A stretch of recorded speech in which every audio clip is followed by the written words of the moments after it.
Hi, welcome to my channel. Today I'm gonna talk about grief and death. I'm Rita and today it's all about you.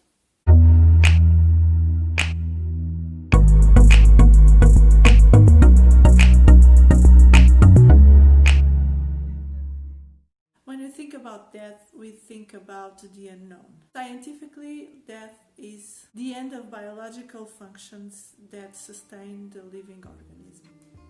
Universal feelings of anxiety can occur when a person cannot really deal with death. Due to affection decrease, determination of the social and the family bonds, death always brings us feelings of sadness, confusion, frustration, and grief.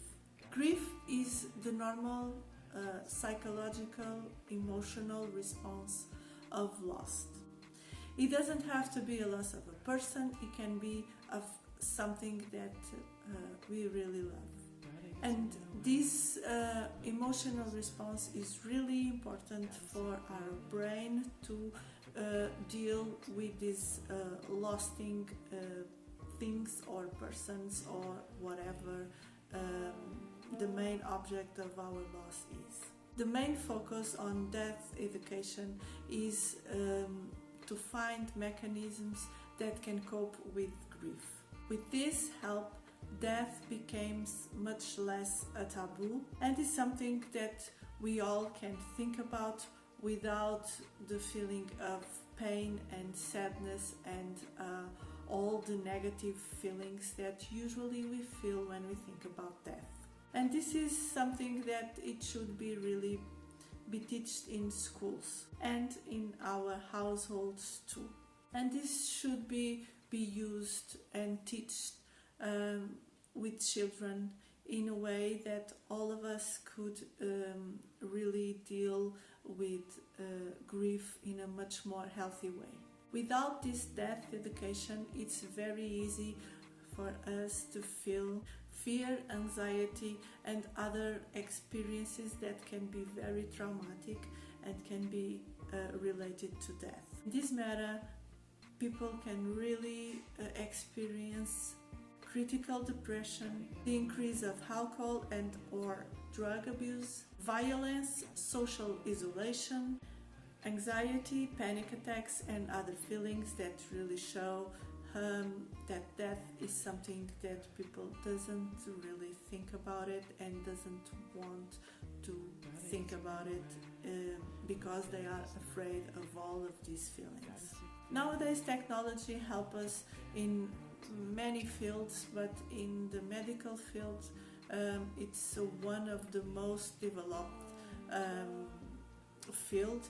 It helps us live longer and extend considerably lifespan. In the 1900s, in worldwide, the lifespan was around 48 years old. Nowadays, it's around 75, but in most developed countries, it can go until 83. All of these things make us really forget to deal with death and to teach to deal with our own death and the death of other people, and make us suffering much more because of it. It should be a priority to help our children to deal with death.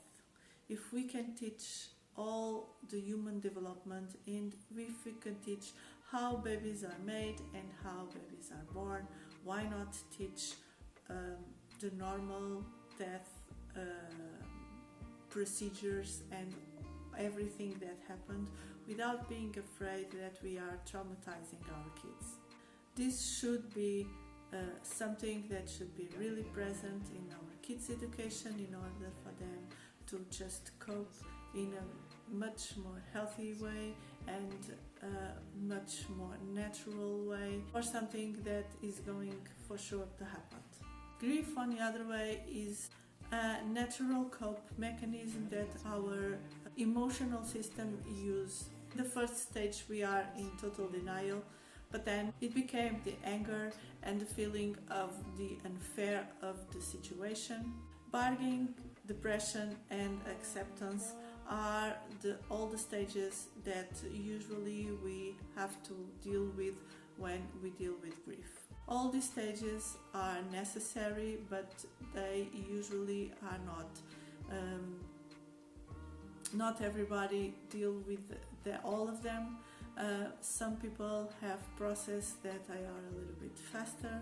Other people, they are a little bit slower in this grief process.